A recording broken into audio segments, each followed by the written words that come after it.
మీన రాశి వారికి ఈ వారం బాగుందని చెప్పవచ్చు. ప్రతి పనిలోనూ ఉత్సాహంగా పయనిస్తారు. చిన్న చిన్న ఆటంకాలు ఎదురైనా వాటిని అధిగమించగలుగుతారు. ఏ పొరపాటు లేకుండా చూసుకోగలుగుతారు. విదేశాల్లో ఉన్న వారికి కాలం అనుకూలంగా ఉందని చెప్పవచ్చు. H1B కోసం ప్రయత్నిస్తున్న వారికి కొంత ఆలస్యం అవకాశం గోచరిస్తోంది. వీసా కోసం ప్రయత్నాలు చేస్తున్న వారికి వీసా లభించే అవకాశం గోచరిస్తోంది. విదేశీ వ్యవహారాలు వీరికి అనుకూలంగా ఉన్నాయని చెప్పవచ్చు. ఉద్యోగపరంగా కాస్త అభివృద్ధి కనిపిస్తుంది. చేపట్టిన పనుల్లో ప్రతిదీ జాప్యం జరుగుతుంది. అయితే మీ స్వయం కృషితో చేసే పనులు ఏవి అడ్డంకు లేకుండా ముందుకు సాగుతుంది. దైవానుగ్రహం తోడు వల్ల ఏ పని చేసినా సరే సంకల్ప సిద్ధి అన్నట్టుగా ఉంటుంది. నలుగురిలో మంచి పేరు ప్రఖ్యాతలు తెచ్చుకుంటారు. ప్రభుత్వ ఉద్యోగం చేస్తున్న వారికి కొన్ని ఇబ్బందులు ఏర్పడవచ్చు.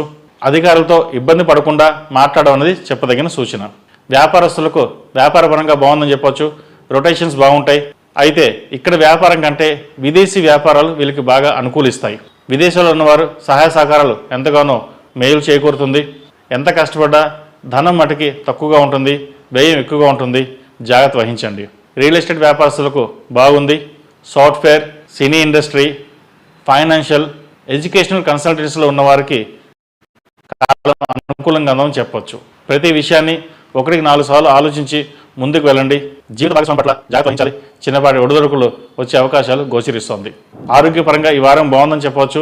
చిన్నపాటి ఇబ్బందులు ఉన్నా సరే అధిగమించగలుగుతారు. స్ట్రెస్ ఎక్కువగా ఉంటుంది.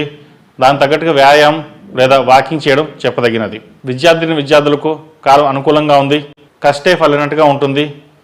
ఈ వారం స్ట్రెస్కి గురి కాకుండా ఉండడం చెప్పదగిన సూచన.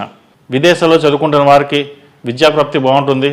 స్కాలర్షిప్స్ వచ్చే అవకాశాలు గోచరిస్తోంది. ఈ రాశిలో జన్మించిన స్త్రీలకు ఈ వారం జాగ్రత్త వహించాల్సిన విషయం చెప్పవచ్చు. వృత్తి ఉద్యోగాల్లో, వ్యాపారంలో అనుకూలత ఉన్నా కూడా ఏదో తెలియని భయం వెంటాడుతుంది.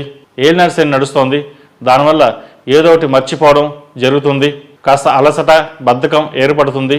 వాటిని అధిగమించి ముందుకు సాగడం వల్ల మంచి ఫలితాలు ఉంటాయి. ఏది ఏమైనా సరే మీరు కోరుకున్న విద్య కానీ ఉద్యోగం కానీ లభిస్తుంది. నలుగురిలో మంచి పేరు ప్రఖ్యాతలు తెచ్చుకోవడానికి ఎంతగానో కష్టపడతారు.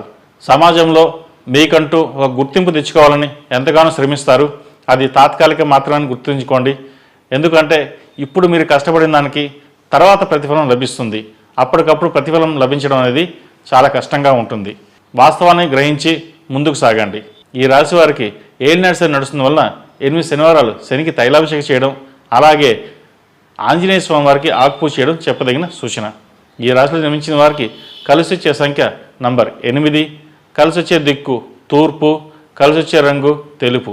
మేషం నుండి మీనం వరకు ఉన్నటువంటి రాశి ఫలితాలు నా పరిజ్ఞానం సహకరించే మేరకు ఈ వారం రాశి ఫలితాలను తెలియజేశాను. సర్వే జన సుఖినో భవంతు, లోక సమస్త సుఖినో భవంతు. ఓం శాంతి శాంతి శాంతి.